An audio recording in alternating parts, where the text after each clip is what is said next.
here's where I start to really get into the meat of the subject, is a lot of, we have new constitutions which have been ratified, new laws, lots of them. But in the re-elections, in all these elections, they have been repeatedly broken, okay? And these are laws that are new laws written under the Chavez administration, have been broken by his own administration. So if you can't respect your own laws that you yourself have written and passed, I don't know how you expect anybody else to. Here are some examples. The election laws broken.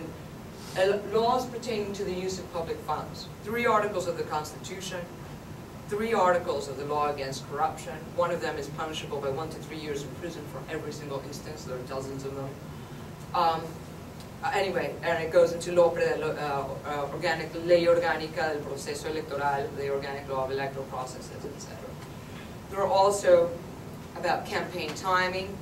One of the laws that was broken by Chavez himself, really, and the campaign timing in his party was a law that he wrote in order for the election on last September 26th, the parliamentary elections of 2010, which I was in Caracas to cover, which stated, you know, that campaigning will start at 6 a.m. on the 25th of August until midnight. Anyway, it carried on far beyond that, so right up until election day. Okay. And then our other cases of election laws broken are public servants favoring candidates, and these are the different articles of the law. Okay. Chavez was also elected. Venezuela, like Latin America, like many places in the world, has always had a great problem with corruption. Admittedly, and it is one of the reasons Chavez got elected, to do away with corruption, which, you know, I agree is a problem, but has always been a problem and continues to be a problem. My objection is that it has gotten worse in the last 12 years. According to the Transparency International, this is sort of an international body, not the opposition, has a 2010 study gave Venezuela a score of 2 out of 10, right? Venezuela, 164 out of 178 countries. More corrupt than Libya, Russia, Guinea-Bissau, Congo, Brazzaville, and Zimbabwe. I mean, you can disagree with that, but whatever, if you don't agree with the ranking, you can agree that it's a pretty poor result, either way. And on a par with Kyrgyzstan and the Democratic Republic of Congo. This is Venezuela, my home country, is a country that once upon a time had,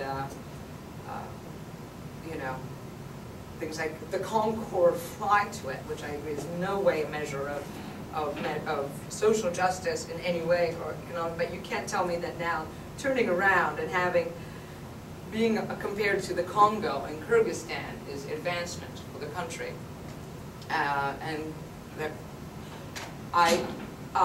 The country itself, statewide, has engaged in many, there's a lot of evidence. There's no secret, I'm well on record in various publications in writing about how various state organizations have become involved in what is fundamentally criminal behavior.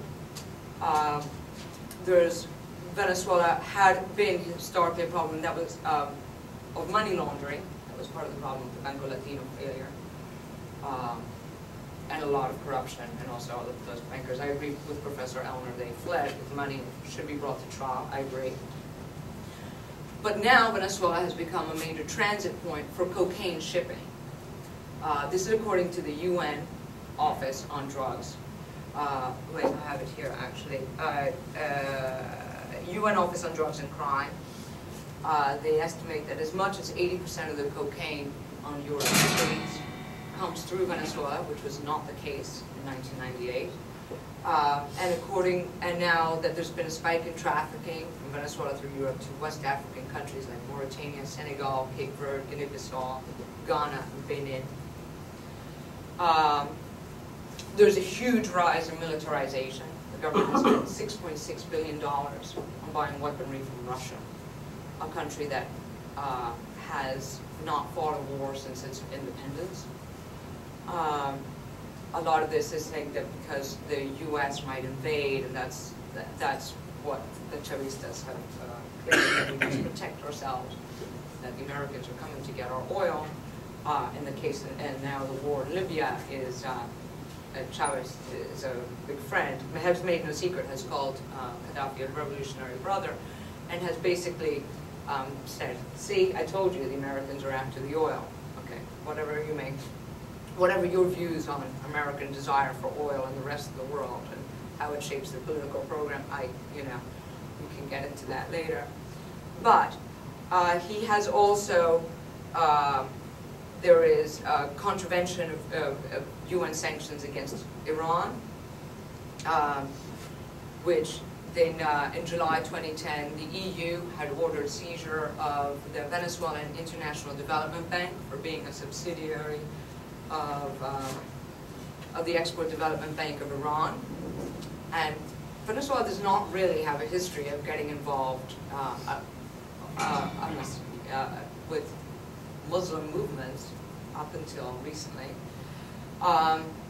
An affiliate of the Export Development Bank of Iran, one of the 34 Iranian entities implicated in the development of nuclear and ballistic technology, and which had already been sanctioned by the U.S. Treasury Department. I know some people who are admittedly politically to my right. I'm not actually reactionary as some people think I am. I do have a strong, more liberal than maybe you might think today. There are the new House leadership of the House Foreign Affairs Committee, Ileana Ross-Lehtinen and Connie Mack, or to my right politically, are pushing for an investigation of Rafael Ramirez, the Minister of Mines, Energy and Mines, as for PDVSA's role in laundering money to Iran. And this, of course, is getting the U.S. Congress up in arms. There is a lot of debate. You all know the famous case of the laptop inspected by Interpol, claiming that Chavez had funneled $300 million to the FARC. He denied. He said that there's some question about whether Interpol's assertion was correct or not. There is evidence that there has been a FARC weapons ammunition plant to supply AK-103s built on the border region with Colombia. There are about 4 or 5 minutes left. Okay. Oh, okay. All right. Okay. I'm nearly done.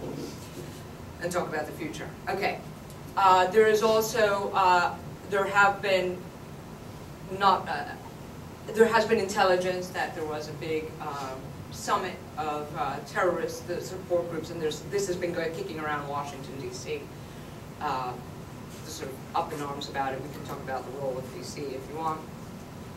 That last August 22nd, there were leaders of Hamas, Hezbollah, and Islamic Jihad was held at Fort Yuna, and that there's this support that was done through the ambassador with Syria. Okay, long story short, Venezuela's political system has changed radically and is now engaged in things that is not really what people signed up for when they elected Chavez, okay? Which is address corruption, a greater social inclusion, a combat poverty, greater economic development, agrarian reform. These things have not worked.